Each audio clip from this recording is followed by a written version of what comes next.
mystic arts, craft unrestraining, mighty architect divine. Hail, eternal to the end, master of enlightened art, doth to all thy words extend, to our initiate let us impart. Who comes here?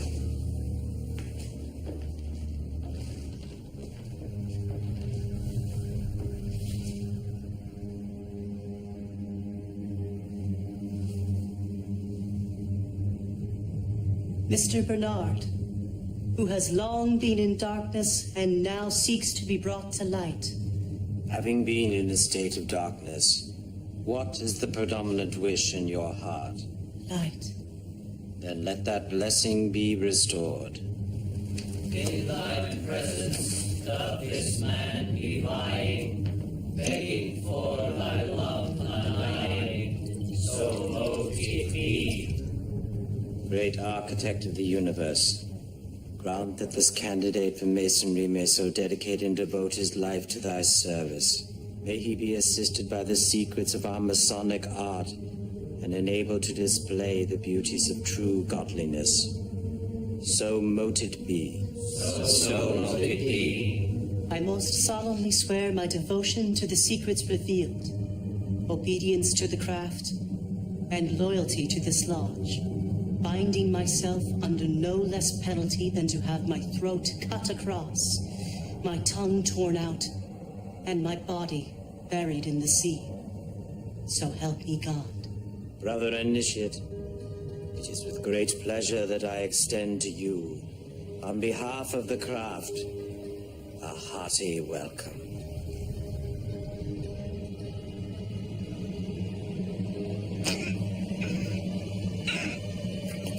Dr. Bernard?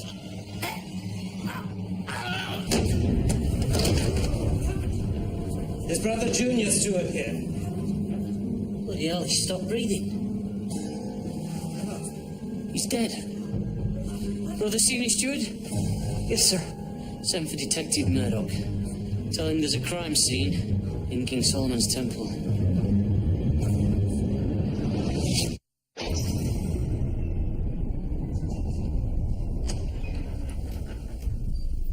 His name's Victor Bernard, a newly entered apprentice. He applied for his first degree a few months ago. Then he died right in front of you, sir? Yes. Hell of a thing. It only took a few seconds. He started foaming at the mouth just after he took the blood oath. Blood oath? Sir, he was drinking... Not actual blood, Murdoch, wine. Oh, and it's been secured. Right then. Who brought the wine? Brother Boswell. He opened it right in front of us. Then who was present during this blood oath? Lodge members exclusively. Crabtree's got them assembled in another room. Sirs, the brethren are terribly distraught. Would you like to speak to them now? Yes, please, George. Thank you. Worshipful Master Eugene Anderson. Ah, you're not a Mason. No. How did you know? There's a handshake, sir. Brother Anderson, this is Detective Murdoch. I can personally vouch for him.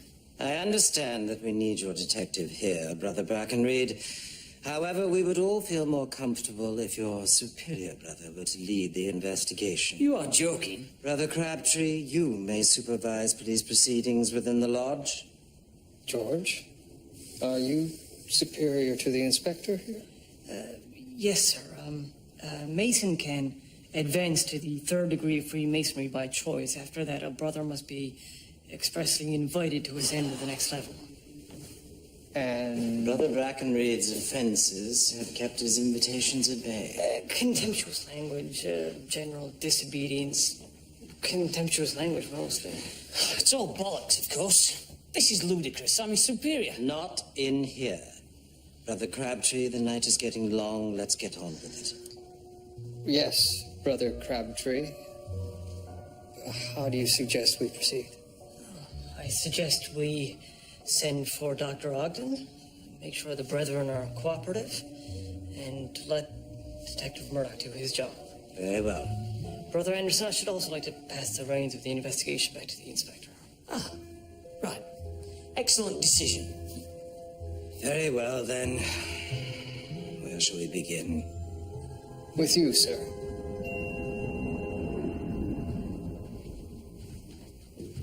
Are you an atheist? I beg your pardon? Are you an atheist? I ask only because, as our Constitution clearly states, quote, "You cannot allow a stupid atheist to infiltrate we who are obliged to obey the moral law." No, sir, I am a Catholic. A papist. I suppose that's better. Sir, did you know the victim well? No, but he showed promise. A sincere wish to be serviceable to the great architect of the universe. The great architect of the universe. God. Ah, I see. Do you know of anyone who wanted to harm Victor Bernard? No, he was a decent, orderly, quiet man. Had he been having any troubles lately? I wouldn't know. Was he friends with anyone here? I suppose the man who first proposed him. Brother Winters. We met 6 months ago. My law firm was in the same building as his accounting firm. Victor was a clever chap. Amiable, very droll. So you proposed him? Yes, he was a genuinely great addition to the Brotherhood. Though I admit I had ulterior motives in sponsoring him. Oh, such as? Victor was a brilliant accountant. But please don't share this with anyone, but I had asked him to take a look at the lodge's accounts. But doesn't the lodge have its own treasurer? Yes, Elias Boswell. But let's just say that when he drinks, he tends to brag about things he cannot afford on a banker's salary. You suspected him of skimming funds? Yes, I thought Victor could discreetly examine the books to a sort of internal audit. Did he find anything? I don't know. He wasn't finished. I see. There is a dead man in the temple, and he wants to look into our accounts. Sir, there's been word of concern over your bookkeeping methods. Which could be mistaken as motive. The accounts book is kept in a secret, sacred place, a place it cannot leave. I'm not concerned with showing you the book. I am concerned with revealing where it is kept. Brother Boswell, don't make this difficult. Just show us the book. Sir,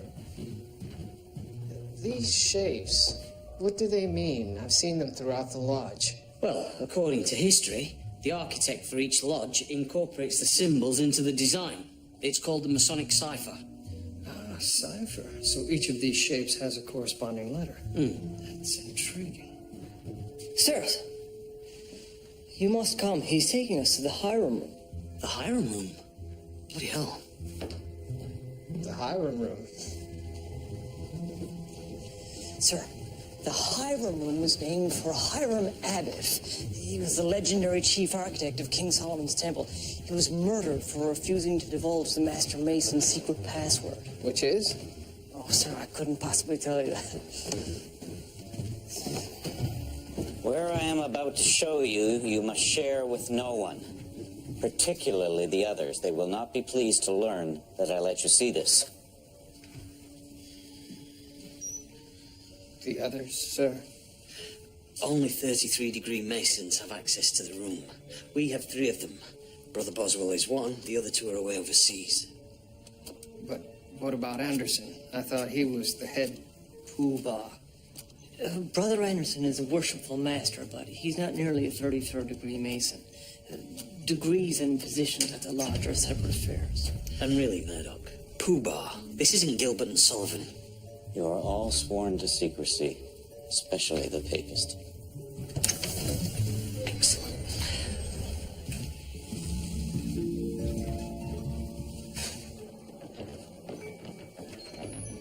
Oh, my.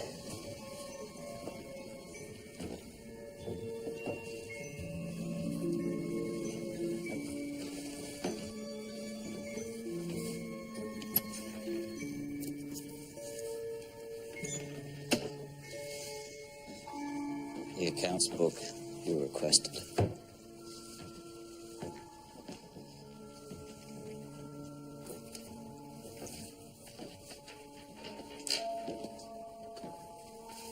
An original page of sheet music from the Magic Flute. Mozart was extremely enlightened and a good friend of the man who founded the Illuminati. But I thought the Illuminati were considered heretical and officially suppressed. Yes, of course they were.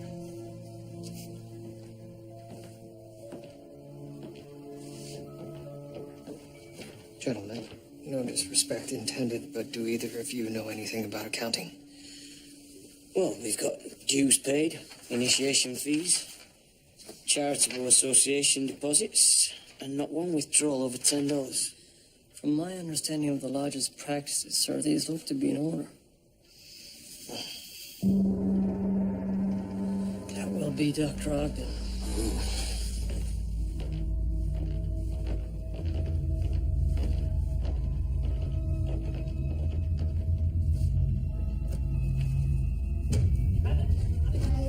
Brother Anderson, open that bloody door.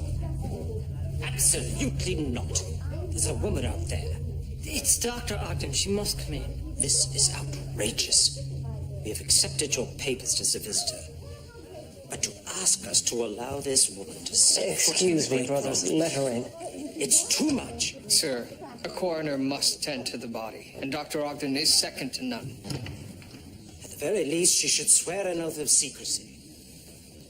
I think my Hippocratic oath trumps yours. Cheeky thing, isn't she? Yes, that she is. But she's hardly a thing, sir.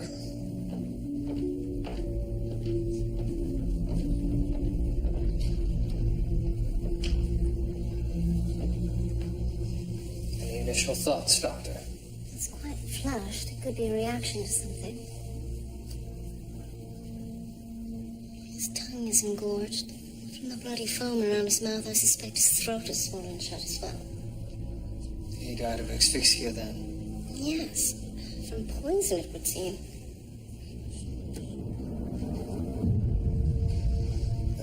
Sir, these brothers of yours, they aren't the most forthcoming bunch. They're not a bad lot.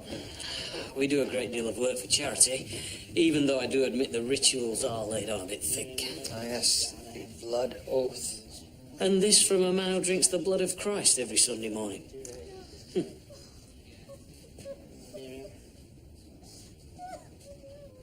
Sir, we interviewed all of the Masons that were present here this evening, and none of you seem to know the victim very well. Then we'll need to take a closer look, won't we?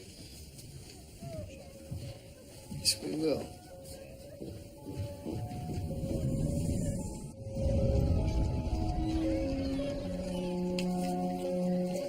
Sir, I spoke to a few of Victor's fellow boarders. And what did you learn, George? Well, apparently he moved in about 8 months ago, buried himself in his work, pretty much kept to himself. By all accounts, he was a quiet, orderly, very amiable man. Any friends, family? None that were mentioned, but I have Higgins looking into that. One interesting thing, sir. Mr. Bernard let on recently that he thought he was being followed by a mystery man of sorts. That would explain the window. It's been nailed shut. Had any of the neighbors seen this mystery man? No, sir. Do you think he could be our killer? Possibly. Sir, how many pairs of shoes do you own? 2. Myself as well.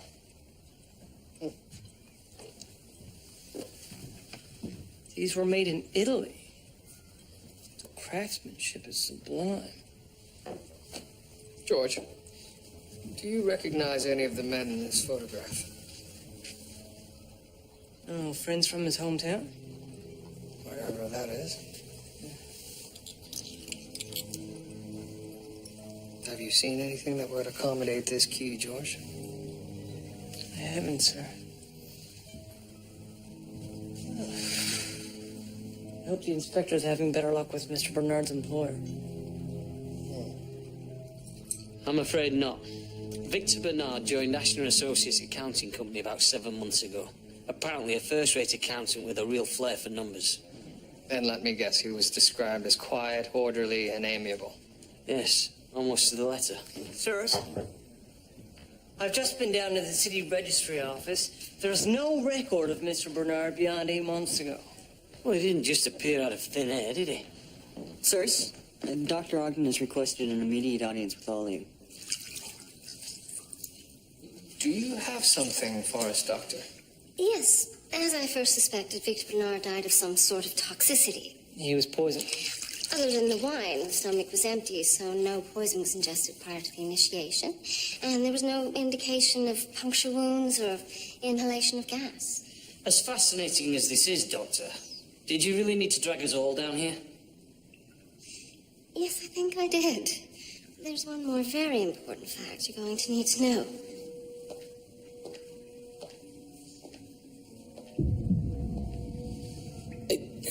Is that... Are those?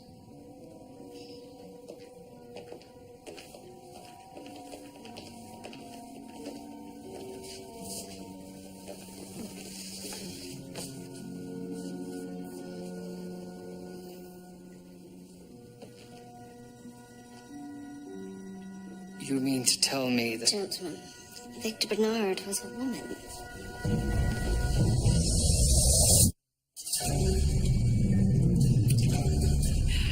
I passed water with that woman standing right beside me. Fascinating, sir. But what's even more fascinating was that she wasn't just dressing as a man. She was living her life as a man. But for what purpose? Clearly the woman was insane. Or, sir, maybe she was an escaped convict on the run. Or a spy. Crabtree, you've read too many penny dreadfuls. Not to be indelicate, sir, but the Lodge is an exclusive club. And where there is exclusivity, there are often secrets. And where there are secrets, there are those willing to do anything to keep them. Murdoch, who do you think we are? What kind of man do you think would kill a woman for infiltrating a lodge? No, this is ludicrous. There's obviously been some confusion at the morgue, or... There is no confusion, Mr. Anderson. Victor Bernard was a woman. And it is obvious that you disapprove of women. Of course I do. Emotional, erratic creatures. But to know we were duped by one is cause for humiliation, not anger. Right then, what would have happened had a woman been discovered in the lodge? She would have been dismissed quietly and discreetly. And if anyone knew this secret, it would have been someone who knew him well. Or rather, her.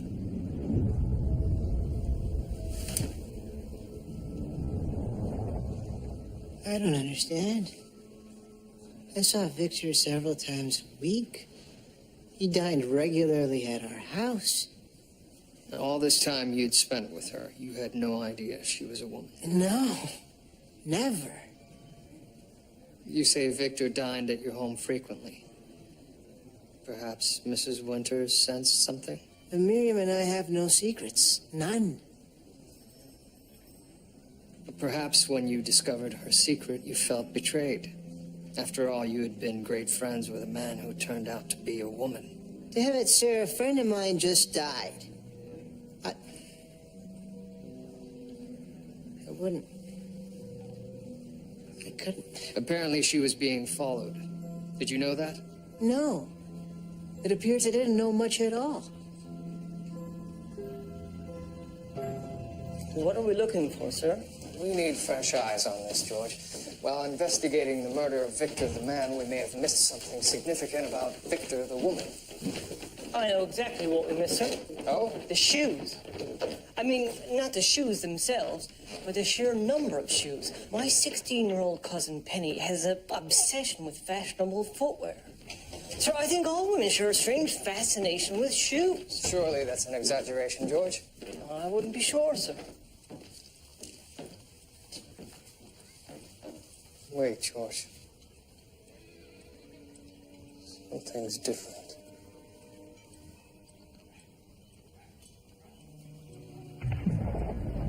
There.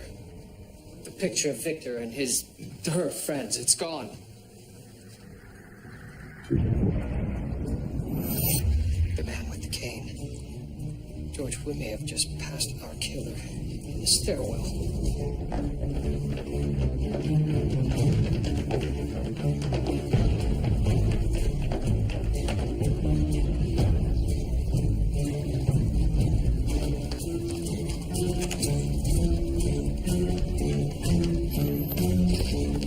Here, in here.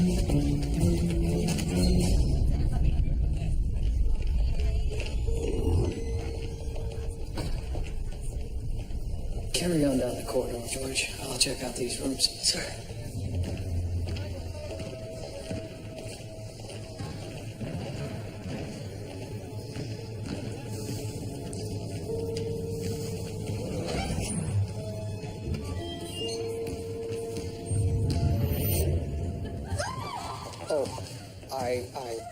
Do not disturb. I believe that's what the sign on the door clearly says. I apologize, miss. You know, it's trying enough, sir, to have to endure these second-rate facilities passed down from the men's teams. But to also be denied privacy is quite unacceptable. I'm very sorry. Or perhaps you're some kind of peeping Tom.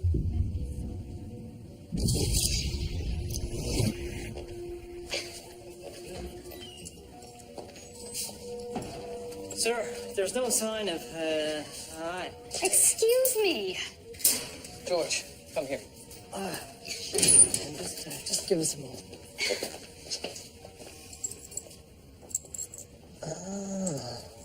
Victor Bernard's locker, no doubt. Yes. Masonic cipher. Why would she record that? Sir, this list of charities. Our lodge has raised money for each and every one of these. Sir, I think this is the audit that Brother Winters was speaking of. Yes, it would seem Victor, or whoever she was comparing lodge accounts against those of the actual charities. George, we have to get Higgins to find out everything we can about the treasurer, Mr. Boswell, sir. Excuse me. That is private property. Yes, the property of a dead woman, I'm afraid. Her name is Grace Reed.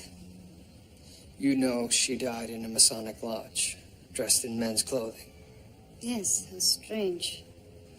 And aside from playing on this women's basketball team, it appears she'd been living out her life as a man. Really? She was also deathly afraid of someone. We followed that person to this location. Do any of you know who he is? No, sir. You played basketball with her, yet you knew nothing about her. Sorry, Detective, but outside of these walls, none of us knew anything about her.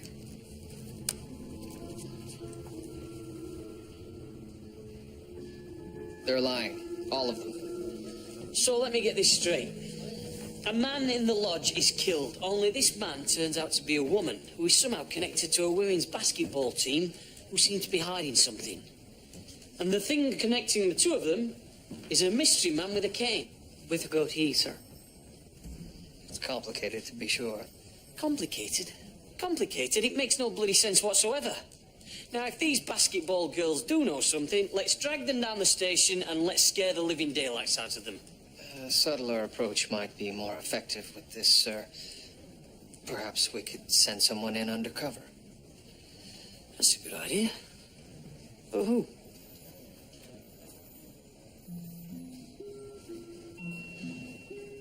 No. I'm not wearing a dress. Not again, anyway. Good evening, gentlemen. Detective, this is all the equipment you should need for testing toxins in the wine.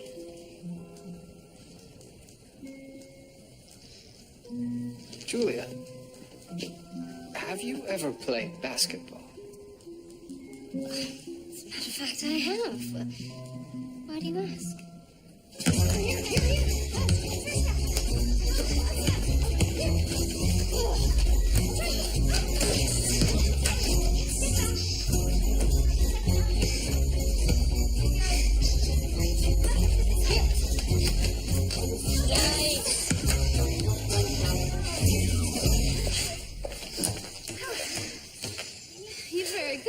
Ogden. I tell you, when you grow up playing with country club boys, you learn a thing or two. Lucky for us, you dropped in. Back to it.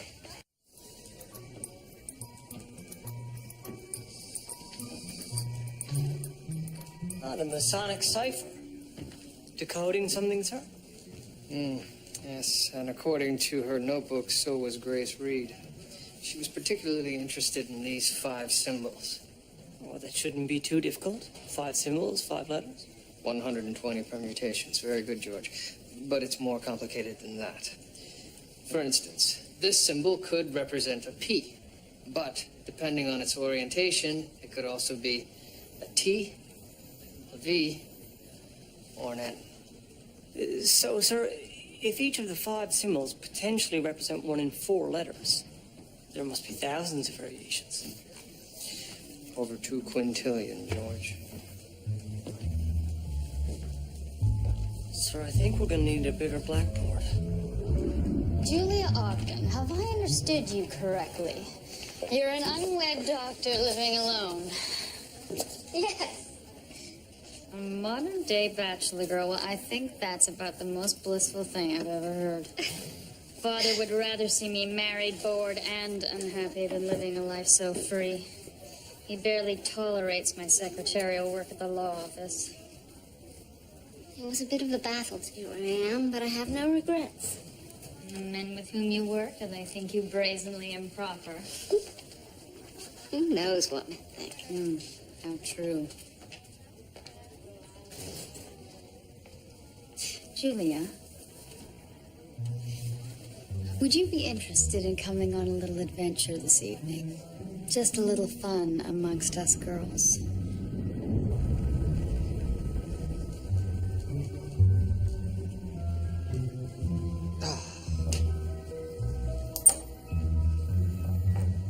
Not having much luck, sir? No, I've tested this wine for every toxin I can think of, and nothing. How are you coming along with the bottle and cork? Equally bad luck, sir. If anybody's interfered with either of these, I can't see how. Yet Grace Reed was poisoned. But how? And with what? Sir? Dr. Ogden just sent this by messenger. We're to meet her at the Albany Club on Colburn Street.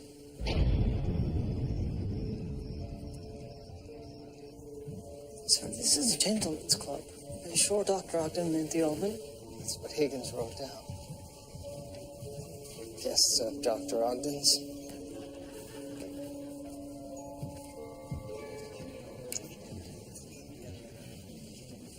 What are we looking for, sir? I have no idea.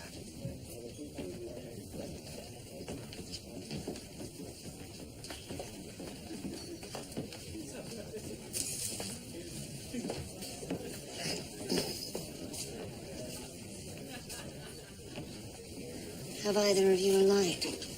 Sorry.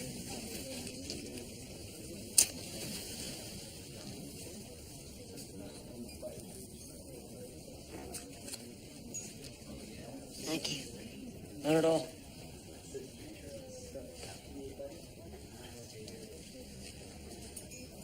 Julia. Dr. Ogden, you look like a man. Like a pretty man. I had no idea a man's suit could be so comfortable. It's delightful not wearing a corset. Julia, what on earth are you doing? You wanted me to find out what the basketball team was hiding. And Look around you.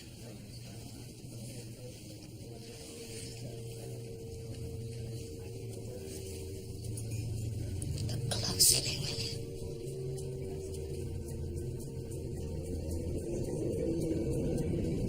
do you recognize any of the men in this photograph?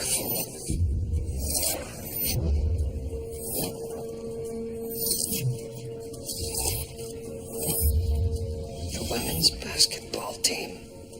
Those are women? Oh, my goodness. Sir, they're exceedingly convincing. What are they doing here? And why dress like that? It's a sort of club. They seek experiences that give them liberties exclusive to them. Sir, there. Hello. It's our man with the cane.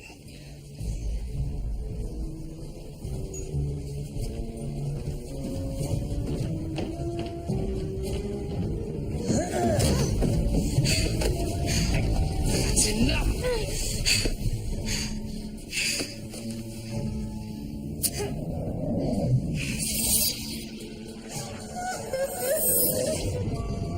Mrs. Winters.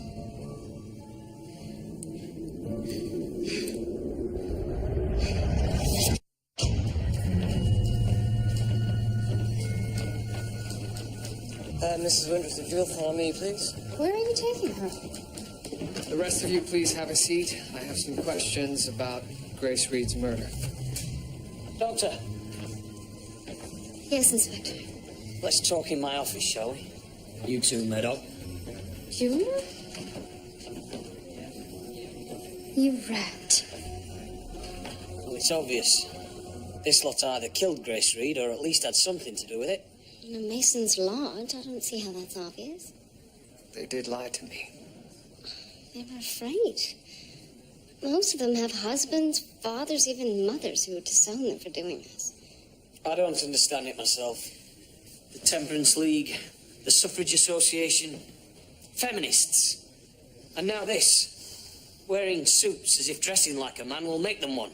They don't want to be men. They want to be equal. No, they don't. They have no idea what it takes to be a man. And trust me, love, when I tell you that they couldn't handle it.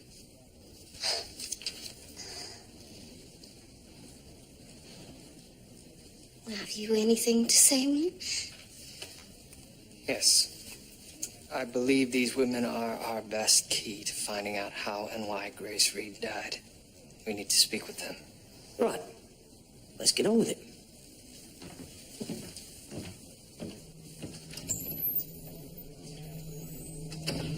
Have you no opinion on this matter? Yes, of course I do. And yet you just stand there.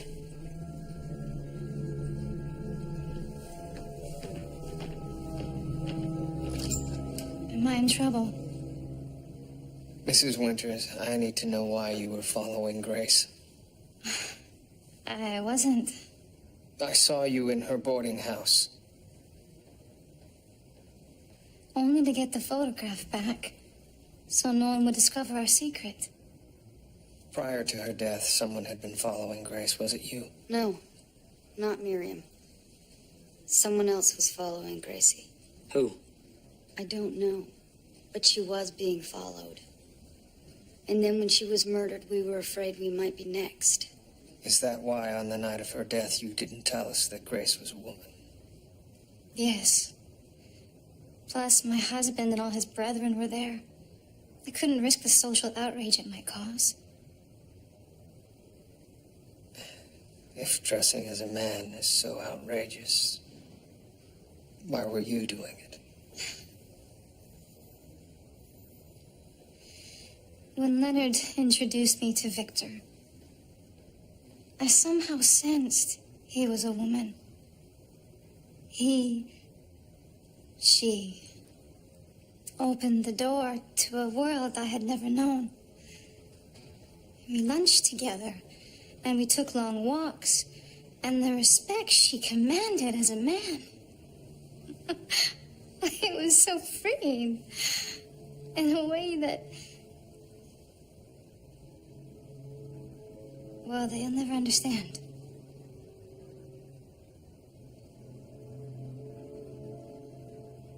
Were you also planning to live your life out as a man? Goodness, no.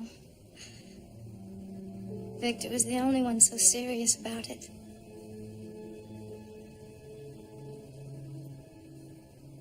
Gracie didn't care about marriage or family life so much as she wanted to have a career. But nobody will hire a female accountant, so she interviewed for the position as a man. And then she got the job. Yes. And it was so exhilarating being independent. But then, several weeks ago, she began to feel like she was being watched. I mean, at first we thought she was being paranoid. Why did you change your mind? Well, then Miriam saw him, too.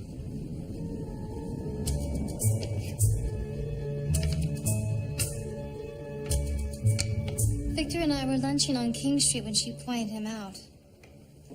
Had you seen him before? No, but I clearly remember his face because it was right before her attack. What attack? Oh, it was awful. Victor took the tiniest bite of my dessert, and before I knew it was happening, her face grew red. She lost her breath for a few moments. Could the man have put something in the dessert? I don't see how. He arrived after us, and the bite she took was from my plate. There. That's the man I saw. I demand to see my wife. There. Leonard. Detective, may I? Mrs. Winters, just one more question. Your dessert, the one that Grace tasted, what was it? It was vanilla ice cream croquette. Rolled in crushed peanuts and macaroons, I believe. I see. Thank you.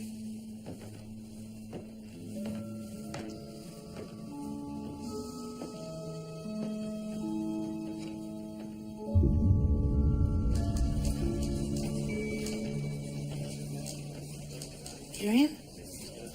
What in the world is going on here? Who are these people? Why are you dressed like that?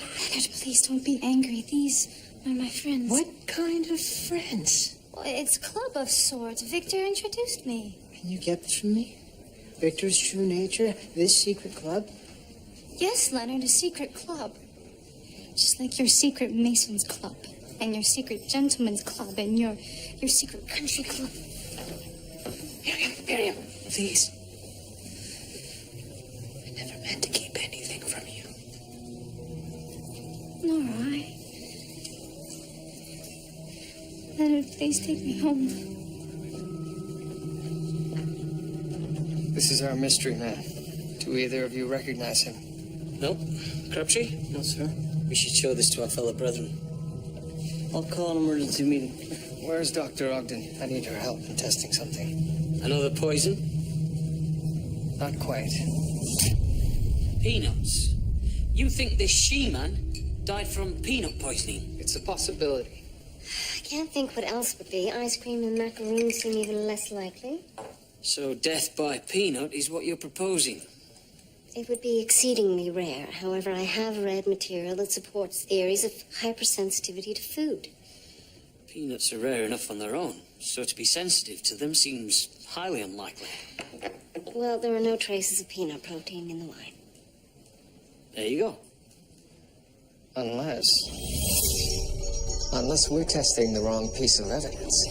What if the killer ground the peanuts into a fine liquid-soluble paste, spread it in the skull, then when the wine was poured into the skull, it would have mixed with the peanuts, becoming lethal to Grace Reed? It's possible. This mystery man could easily have learned of Grace Reed's sensitivity to peanuts from the attack she had while lunching with Miriam Winters. Exactly. Detective, a word?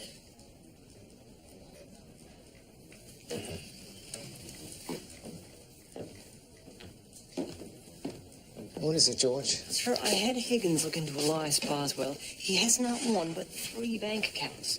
He also has a safety deposit box, which he accessed after almost every Masonic charity event.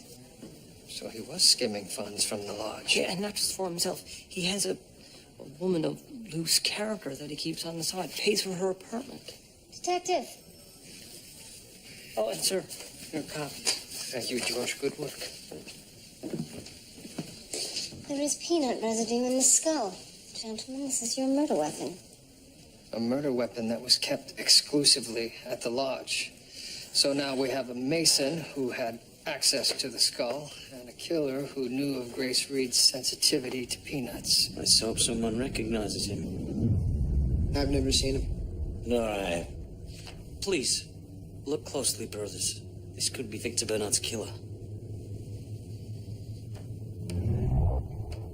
Is there? Yes, it is. And if I remember the layout of the second floor correctly, that's coming from the Hiram room.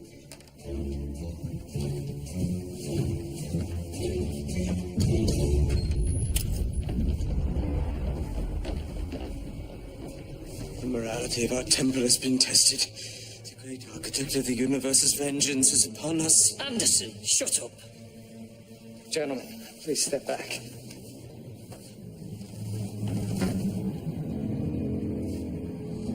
Isn't that the man that was following Grace Reed?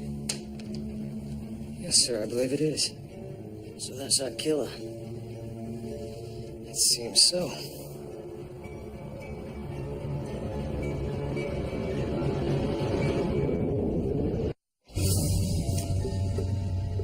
According to this, his name is Francis LaChapelle. He's a private investigator. Maybe he was following Grace at the behest of the killer. Possibly. George, find his office. Go through it with a fine-tooth comb. Constable? Charming to be back here again. Doctor, we found the mace beside the body. I assume it to be the murder weapon. That would be consistent with the blunt force trauma to the back of the head. There's minimal blood spatter. It appears it only took one blow to kill him. For a religious order, this temple certainly has its share of problems. It's not a religion, Doctor. A set of beliefs embraced with ardor and devotion? Actually, sir, by definition, it is. Murdoch, don't be such a smart ass. Sir. Sir, the door was locked before we came in, was it not?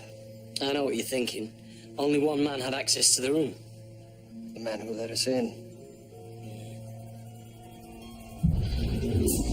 Grace Reed was onto you, wasn't she? She was sniffing around, asking questions she shouldn't have, but she didn't find anything. The accounting book is kept in the Hiram room, as always. This Grace woman never saw it. Apparently she did. And you knew that.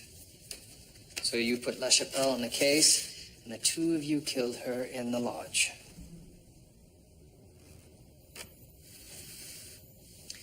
I've never heard of this LaChapelle. LaChapelle was the only one who knew about your involvement in the murder. So you got rid of him too. Listen to me. I'll admit that I've been skimming funds from the charity fundraiser. But someone else killed that man in the Hiram room. How did they get inside? You were the only member present with access to that room. That's what we tell everyone, but anyone can get in if they know where to look. Brother Breckenreed, I swear it.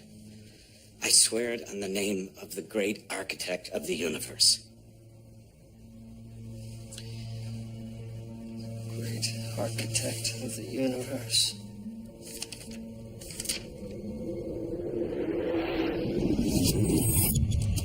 The code to the combination. It's written on the floor of the great room in Masonic cipher. GAOTU. It's an acronym. Great Architect of the Universe. Grace Reed broke the code, and the code is the key to the combination. Yes. Not much of a secret code, if you ask me. So if Grace Reed figured out how to get into the room, anybody could have. Including Anderson. Perhaps he suspected she was a woman, had LaChapelle confirmed it, then killed her. And then what? Kill LaChapelle for blackmail? Murdoch, we're going around in circles. Ah, very good, George. Is this everything from LaChapelle's office? Yes, sir. Someone had definitely been there, sir. His filing cabinet had been rifled through. So if there was anything indicating LaChapelle had been investigating Victor... It was likely stolen. However, sir, these slides, I found those buried deep in another cabinet.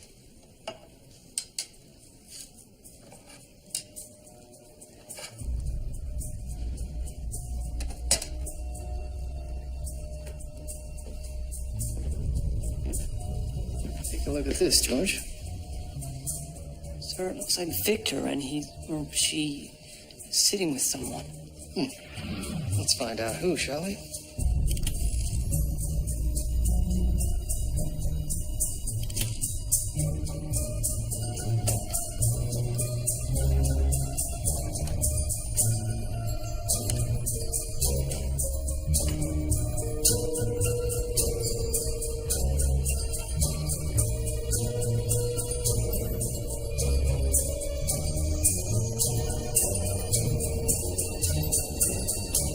Sir, it's Grace Reed and Miriam Winters. No, George. It's Victor and Miriam. I believe I know who murdered Grace Reed. Now all we have to do is track the killer. What exactly do you mean, Brother Crabtree, when you say you want to break into the Hiram room? Well, it's embarrassing, really, but the room had been locked before a key piece of evidence was collected. Brother Boswell is keeping the combination close to his chest. What key piece of evidence? The murder weapon. Can you not force Boswell's hand?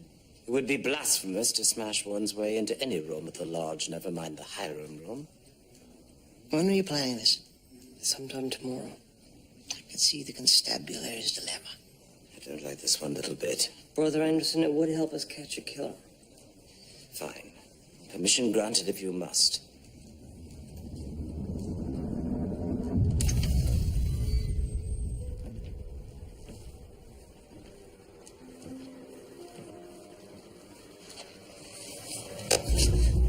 Mr. Winters,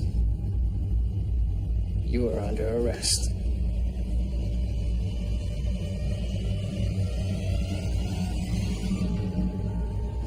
How did you know? This photograph gave it away. Anyone looking at this picture would think these two were lovers. You did, didn't you? Yes. Miriam and I were closer than any two people could be. Then she started spending so much time with that man. That's when you hired LaChapelle to follow Miriam. But he mistook their relationship for something else as well. And your worst fears were confirmed. You learned of Victor's sensitivity to peanuts, which led to the poisoning of the skull. Then you learned that she was a woman. Yes. LaChapelle suspected you of killing Victor, so you killed him as well. I'm so sorry. But why kill LaChapelle in the lodge? He was blackmailing me. I didn't have the money, but the lodge did. In the Hiram room. How very ironic, sir. Since this all began with your concerns over lodge finances. I could do without the irony. Leonard Winters, where is he? Leonard?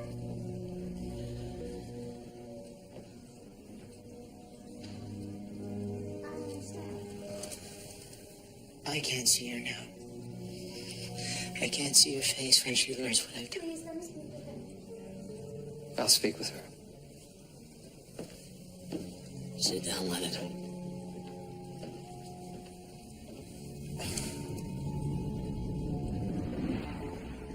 Leonard believed that Victor and I were intimately involved. He had no idea at the time that Victor was a woman.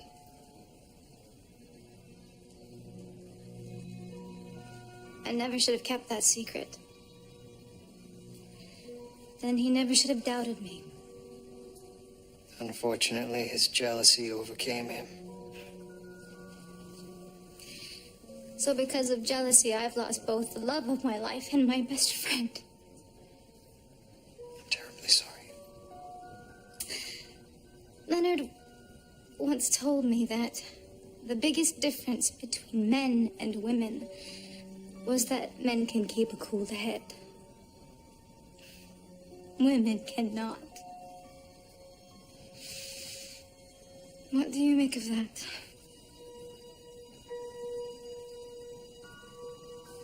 I guess he was wrong.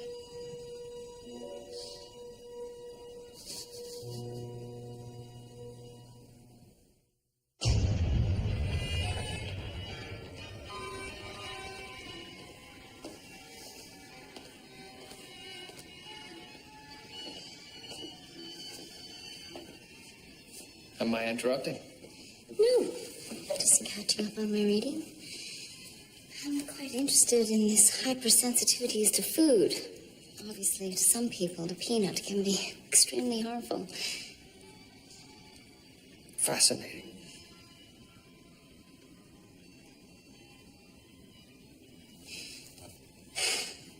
Is this something you need? Yes. I made you angry earlier. Yes. I don't know why. The inspector was being archaic and thick-headed, and you just stood there. Julia, that was your argument. And for me to jump in as though you aren't strong enough to handle yourself in the situation somewhat defeats that argument. Well, I only wanted your support. And you have it. Completely. But I will not rescue you, Julia. Because from everything I know about you, you don't need it.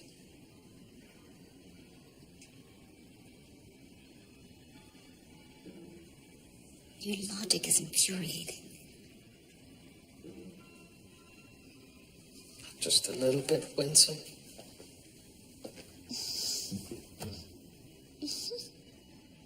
Perhaps a little. Good. Now, would you like to tell me more about these food sensitivities? Yes. But first, I want you to kiss me. Like a man.